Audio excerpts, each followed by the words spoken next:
What's up guys, I'm back with another new video, and today's video is about a tragic event in USA, so let's start the video without the story. 3 Mile Island Accident. March 28, 1979. Time 4 o'clock Eastern Time Zone UTC-5. Location: Londonderry Township, Dauphin County, Pennsylvania, United States.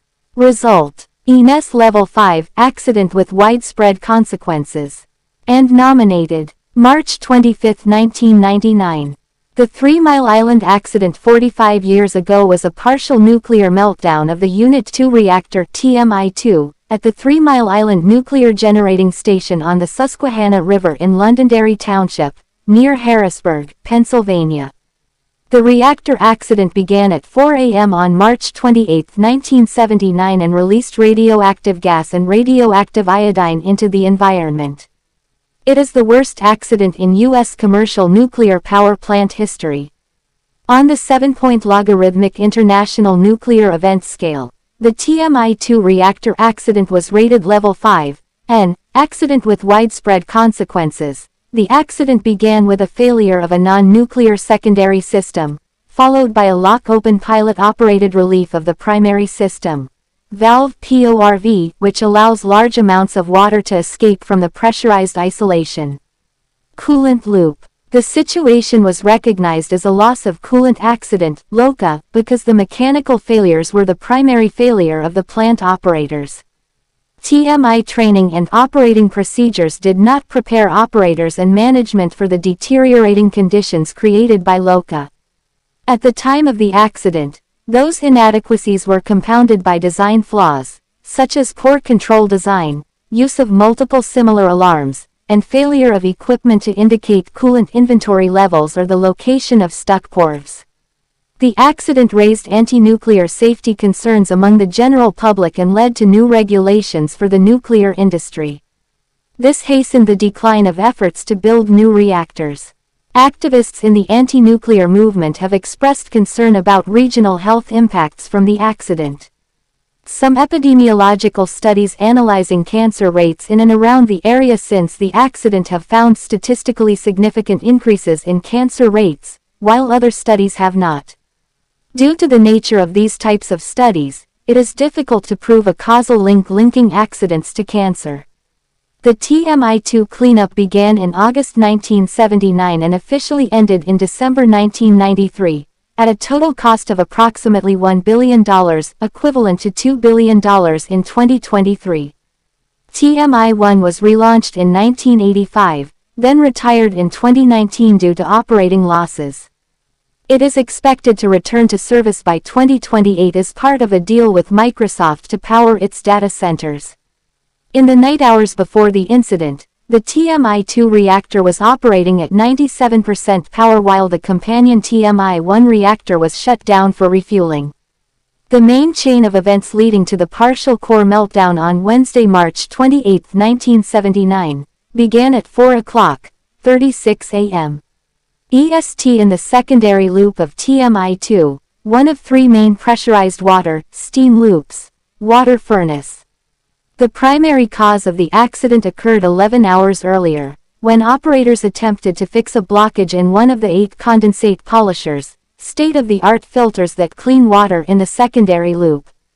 These filters are designed to stop water minerals and other impurities from accumulating in steam generators and to reduce corrosion rates on the secondary side. Blockages are common with these resin filters and are usually easily fixed, but in this case, the usual method of forcing out the stuck resin with compressed air was not successful.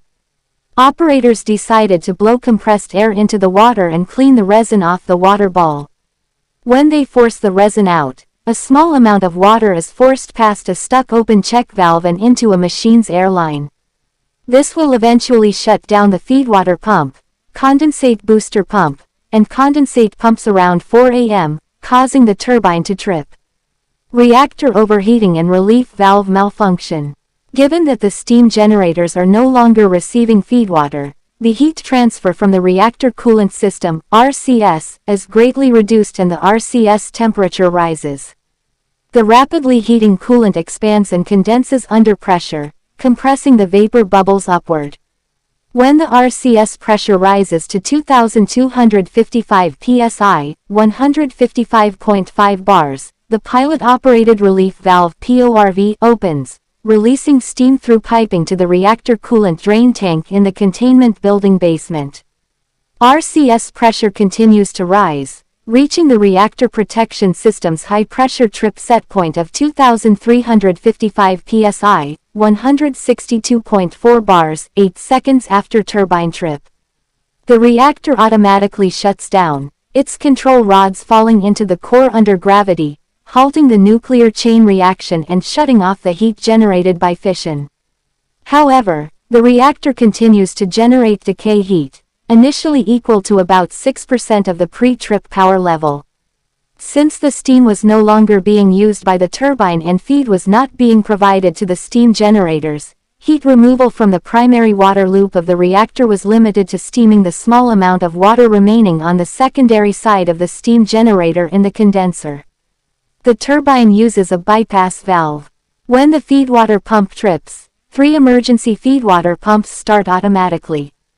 An operator noted that the pumps were running but did not notice that a block valve in each of the 2 emergency feedwater lines was closed, blocking emergency feed flow to both steam generators.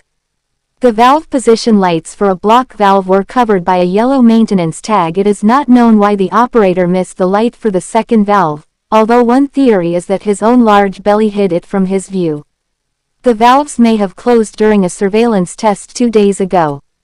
With the block valve closed, the system was unable to pump water. Closing these valves was a violation of a key Nuclear Regulatory Commission (NRC) rule, which requires the reactor to be shut down when all auxiliary feed pumps are shut down for maintenance. This was later identified as a key failure by NRC officials. After the reactor is knocked down, the steam valves of the secondary system are operated to reduce the temperature and pressure of the steam generator, cooling the RCS and reducing the RCS temperature according to design, resulting in compression of the primary coolant. With coolant compression and loss of coolant through the exposed PORV, the RCS pressure drops to the same level as the pressurizer, peaking 15 seconds after the turbine trip. Also, after 15 seconds of turbine travel, the coolant pressure had dropped to 2,205 psi, 152.0 bars, the reset set point for the PORV. Electrical power to the PORV's solenoid was automatically cut off, but the relief valve was stuck open, allowing coolant to flow. In the post-accident investigation, the indication of PORV was one of many design flaws identified in the operators, controls, instruments and alarms. There was no direct indication of the valve's actual position. A light on a control panel, installed after the PORV was stuck open during the startup test, was when the PORV was opened. When that light on, opened the RCRV2. Labeled, operators then believed the valve was closed. In fact, when the light was on only indicated that the solenoid of the PORV pilot valve was operated, not the actual state of the PORV. While the main relief valve was stuck open, operators believed that the unlit lamp meant the valve was closed. As a result, they could not diagnose the problem properly for several hours. Operators were not trained to understand the ambiguous nature of the PORV indicator and alternative confirmation that the main relief valve was closed. A downstream temperature indicator, the sensor of which was located in the tailpipe between the pilot-operated relief valve and the pressurizer relief tank, could indicate a stuck valve if operators noticed a higher than normal reading.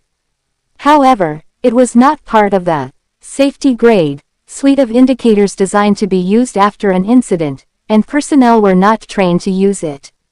Its location behind the 7-foot-high instrument panel also meant it was effectively out of sight.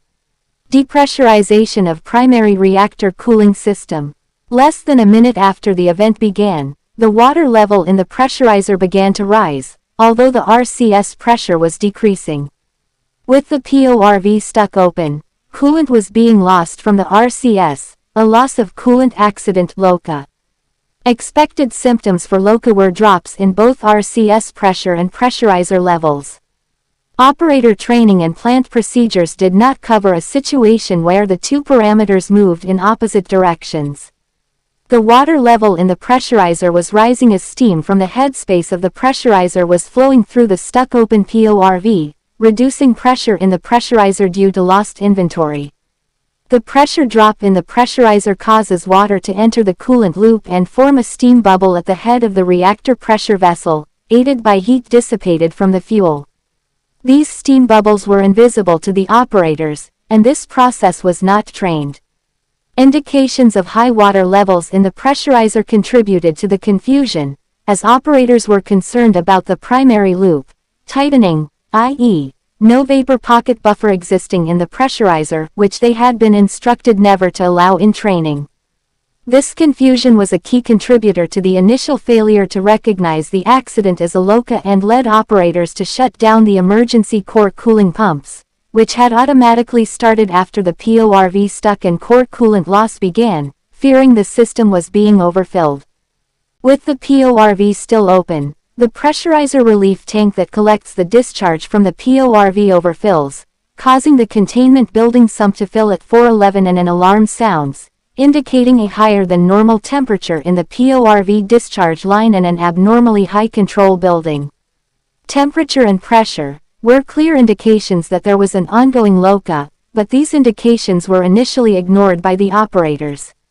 At 4:15 a.m., the pressurizer relief tank's relief diaphragm ruptured and radioactive coolant began leaking into the general containment building.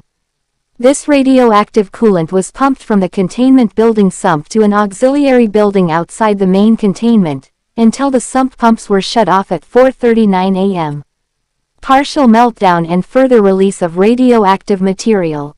At about 5:20, after about 80 minutes of steam bubbling at the head of the reactor pressure vessel, the primary loop's 4 main reactor coolant pumps began cavitating as a steam bubble water mixture, instead of water, passed through them. The pumps were turned off and it was believed that natural circulation would keep the water flowing.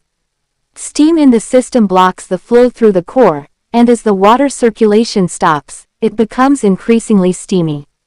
Shortly after 6 a.m., the top of the reactor core was exposed and the intense heat caused steam to form in the reactor core and a reaction between the zirconium nuclear fuel rod cladding, producing zirconium dioxide, hydrogen, and excess heat.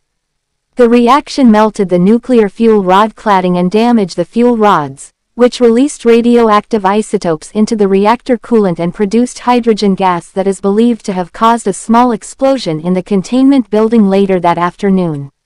At 6 a.m. the shift was changed to the control room. A new arrival noticed that the temperature in the PORV tailpipe and holding tank was excessive, and used a backup, called a block valve, to stop coolant from leaking through the PORV, but about 32,000 US gal 120,000 L of coolant had already there has been leakage from the primary loop.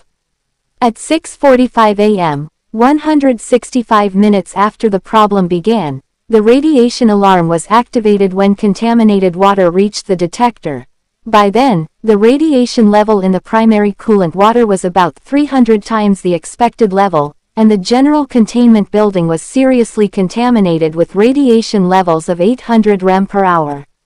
Friends, if you liked today's video, please like, comment, share and don't forget to subscribe to the channel. Everyone will be fine. Bye.